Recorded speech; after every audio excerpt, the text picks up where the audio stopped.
So I'll dive into it, Alexa. Yeah. So Alexa, you are an accomplished artist and a mother.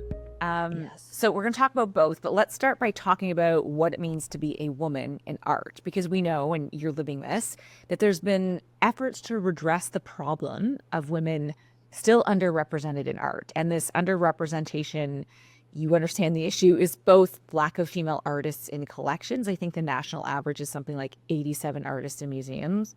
Collections are male, but also the lack of representation in curatorial and senior leadership roles in museums and galleries. So, from your perspective as a female artist, what is the impact of this underrepresentation of women in art? So I think the impact is actually really big, but it's hard to quantify. So how do you measure something that isn't there? I think that when it comes to curators and institutions, this is complicated because some institutions are bound to their funders and to people who sit on their board. And those people who have power and money aren't necessarily looking for the kind of art that I necessarily want to see. So I think things can shift. Things are very slowly, snail pace, shifting.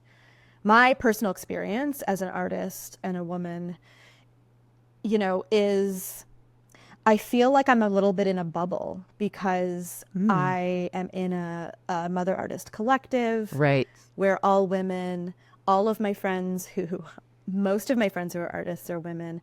And so I'm like, yeah, there are like women artists everywhere. But as you go higher and higher and higher and you get to the larger institutions, that's when you start to see the fall off. And there's many reasons for that, which I'm sure we're going to talk about. We'll But get into. the impact is big. And when you're not represented or you don't see yourself in those experiences, you assume that you don't belong there. That's not a place for you. That's such an important point, and I love how you're bringing up the sort of you're in a bubble because you're surrounded by female artists because that's the space you work in. Yeah. And yet as you go higher up, there's sort of like the gap becomes very apparent as you go up the ladder in the sort of the hierarchy.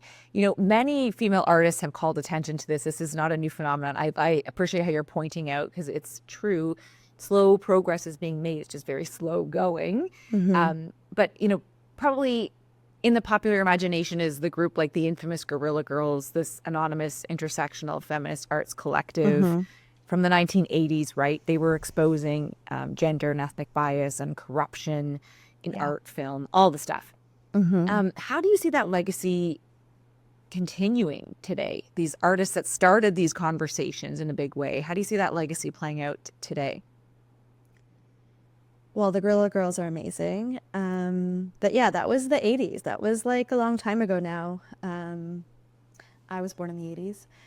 It's actually my birthday today. I'm 37. So I'm really happy to be having this conversation this day. But my point is, that was a long time ago because I'm old now. I do think that there's so much being done today. And something that comes to mind is work like Nona Faustine. Her body of work called White Shoes about slavery. So she revisited these sites all around her hometown in New York. And I've seen the show. It's herself. incredible. Have you seen it? Work is being done, and it's incredible that, and the time is now for work like this to be recognized on a large scale. So her work, it's called White Shoes, and she talks about how it's really about unearthing truths. And so that truth becomes public record. And if that work isn't being made, it doesn't actually then get into the history books. That's why it's so important for women to be making this work and for then it to be recognized by public institutions and it makes it into archives. Otherwise, what did the Guerrilla Girls say recently? I just watched something about them as I was preparing, and they said, then it's not a history. If this work isn't in the history books, it becomes a history of power, not a history of art. And I think that's really true. That's a great quote. And just to continue that, because we've talked a little bit before on how women artists have, use their art to challenge societal views on women's roles. Certainly the White Shoes exhibition is part of that. And there's also a racial dimension. Yes. But some prominent artists, like Judy Chicago with the infamous Dinner Party, and Cindy Sherman with her Centerfold series. And you brought up Louise Bourgeois and her Maman, that gorgeous spider statue. Mama. Yeah. In our nation's capital, right? Like, just incredible. Yeah. Do you think art has a unique power to highlight issues like gender bias? And this two-parter, because I'd love to know, also how your work is addressing these themes. Yes. So I think art definitely has a unique power.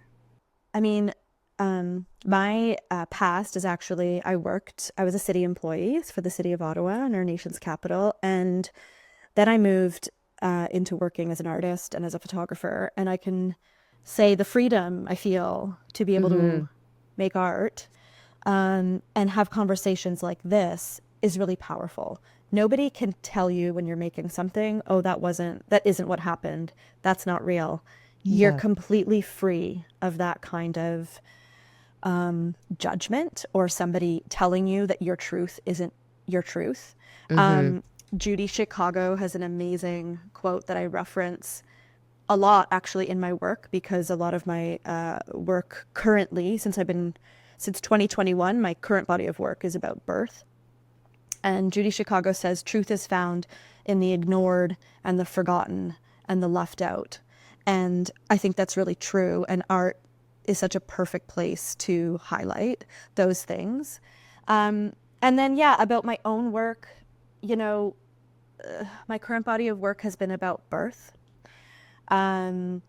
Birth is a uniquely feminine and female experience. And so it's a site of that deserves inquiry. Why are the rates of C-sections so high? Are all those C-sections needed? What's happening in hospitals, which are these sort of patriarchal colonial systems, and how do women kind of lose when they enter that system? When I worked with midwives for my second birth, I was told to wait as long as possible to go to the hospital.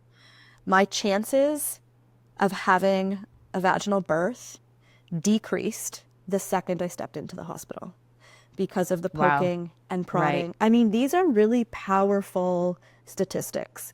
They're very, very real. My first birth was an emergency C-section in the middle of COVID. I went to the hospital too early. Second, stayed at home as long as possible. Vaginal birth. Still in the hospital, but you know. And nothing was different about those two labors except my care team. So, my work addresses these subjects. My background is in sociology, health psychology, and I have a master's in public health. So I'm kind of marrying all of the parts about me that I can now actually bring into the work that is very close to my heart. It's such a good example of how art can actually address social issues. Exactly, right? To say that you can use your art to tell a story about the birthing process and the biases and the gendered challenges women face in the birthing process. So this is a great time to bring up the 44.4 Collective, which is a collective you are a member of. And it's explicitly an artist collective for artists who are mothers, which is brilliant. So can you tell us more about the collective's mission and how it supports artists like yourself, particularly obviously around gender equality? The 44.4 Mother Artist Collective is a growing group of women artists based in the National Capital Region.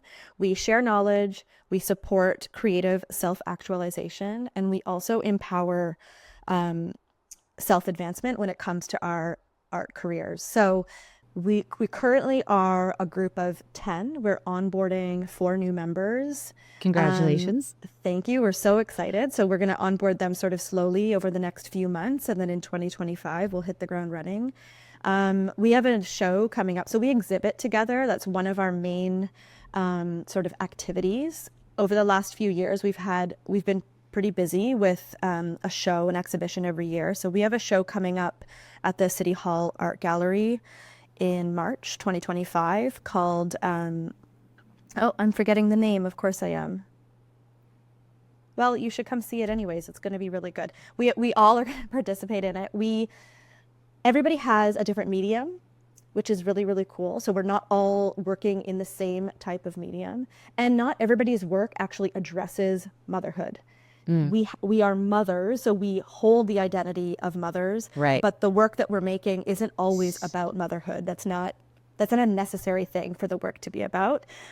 But when you have the perspective of being a mother, the work that you make happens to take a certain form. Oh, and that's, absolutely. I think, what's important about, having a diverse roster in galleries and institutions.